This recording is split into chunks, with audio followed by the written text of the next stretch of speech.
सुप्रभात। आज हम लोग एक नए प्रकरण के साथ पत्र लेखन इसके साथ उपस्थित हुए हैं। तो पत्र लेखन के बारे में चर्चा करेंगे। पत्र को किस तरीके से लिखा जाए कि हमें परीक्षा में पूरे अंक मिल पाए।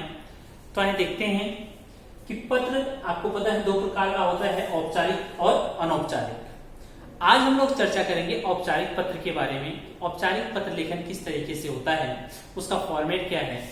तो देखिए, औपचारिक पत्र को कार्यालयीय पत्र भी कहते हैं। यह अधिकतर जो प्रयोग किया जाता है कार्यालय में प्रयोग किया जाता है कि प्रधानाध्यापक को पत्र लिखना हुआ, या फिर कहें थानाध्यक्ष को पत्र लिखना हुआ, जिलाधिकारी को पत्र लिखना हुआ, या किसी समाचार पत्र के संपादक को पत्र लिखना हुआ, या बैंक के किसी अधिकारी को पत्र लिखना हुआ।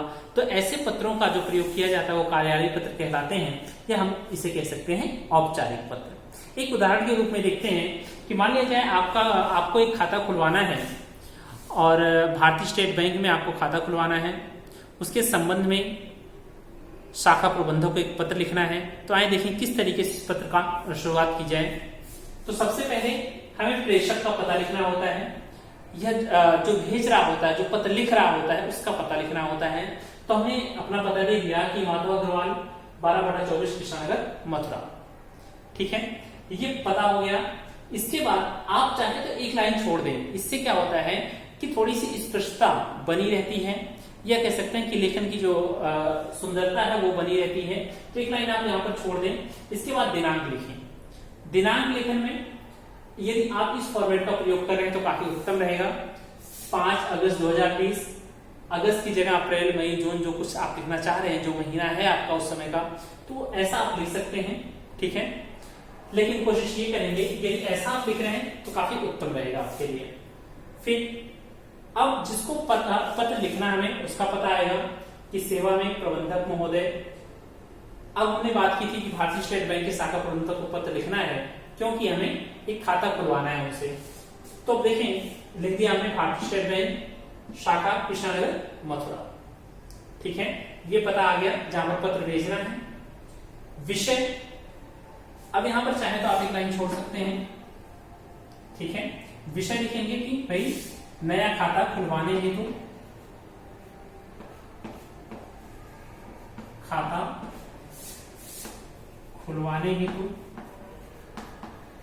इस चीज का ध्यान रखेंगे कि जो विषय होता है वो बहुत अधिक बड़ा ना हो कि आप 2 लाइन 3 लाइनों का विषय लिखते जा रहे हैं जो पेपर में आया हुआ, या आपने उठा करके यहाँ पर विषय में लिखना शुरू कर दिया। एक लाइन से ज्यादा 1.5 लाइन हो जाए, या एक लाइन के अंदर ही समेटने का प्रयास करें कि विषय, ताकि थोड़े से शब्दों को पढ़ करके पता चल जाए कि आपका विषय क्या है। ठीक है, क्योंकि इतना समय नहीं होता कि पूरे पत्र को पढ़ा जाए फिर पता चले, इसीलिए विषय यहाँ पर दे दिया जाता है औपचारिक पत्र में कि विषय देखकर ही पता चल जाता है कि क्या समस्या है या किस बारे में यह पत्र लिखा गया है। तो हमने लिख दिया नया खाता खुलवाने हेतु। अब लिखेंगे महोदय। महोदय के बाद आप लाइन छोड़ दें और अगली लाइन से लिखना शुरू करें कि महोदय, मैं अपना एड्रेस दे दें कि मैं कृष्णानगर का निवासी हूं और मैं आपके बैंक में एक खाता खुलवाना चाहता हूं। कृपया मैं अपने सारे दस्तावेज लेकर के प्रस्तुत हूं, या इस प्रार्थना पत्र में आपको लगे हुए हैं। कृपया मेरा अपने ब्रांच में खाता खोलने का कष्ट करें।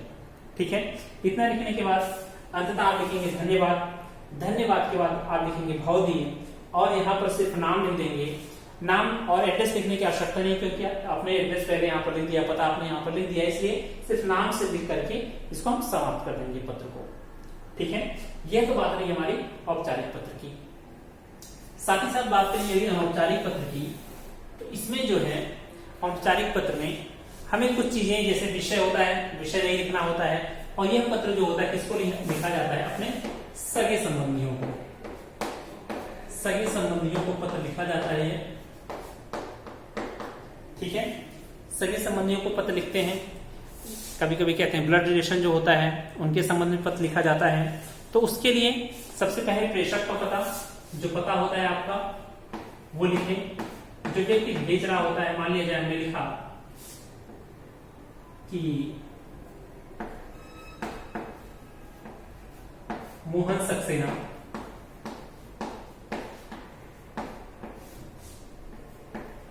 12/36 कृष्णा नगर,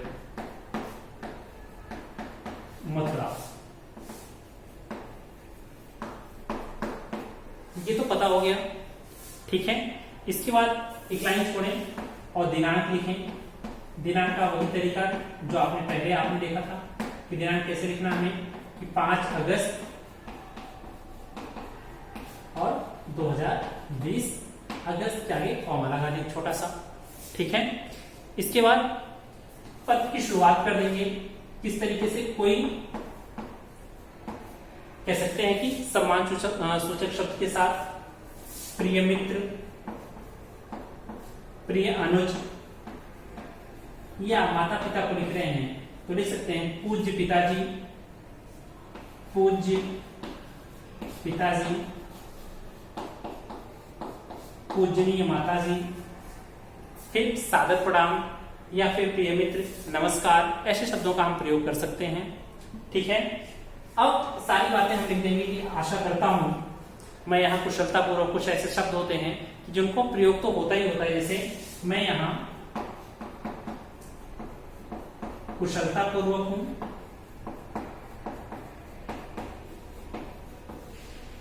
मैं यहाँ कुशलतापूर्वक हूं और आशा करता हूं आप भी सकुशल होंगे।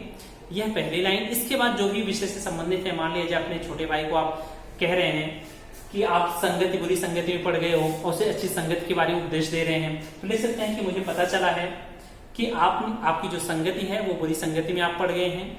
बुरी संगति के महत्व को आप बताएंगे कि किस तरीके से यह बुरी संगति आपको निचले से निचले स्तर पर ले जाएगी, और अच्छी संगति के बारे में बता करके और उसे समझाने का प्रयास करेंगे। या फिर कह सकते हैं कि जन्मदिन पर किसी को अपने यहाँ बुलाना है, उसके लिए तो फॉर्मेट जो होना चाहिए, पता जो भेज रहा है व्यक्ति, इसके बाद दिनांक, प्रिय मित्र, प्रिय अनुज, पूजनीय पिताजी, जो भी है जैसे संबंध जिस बारे में पत्र लिख रहे हैं, और मैं यहाँ कुशलतापूर्वक हूँ, आशा करता हूँ आप भी सकुशल होंगे। और पूरे पत्र के बारे में, जो आप पत्र जिसके बारे में लिख रहे हैं, वो सारी चीजें यहाँ पर लिखने के बाद और अंततः आप लिख देंगे धन्यवाद।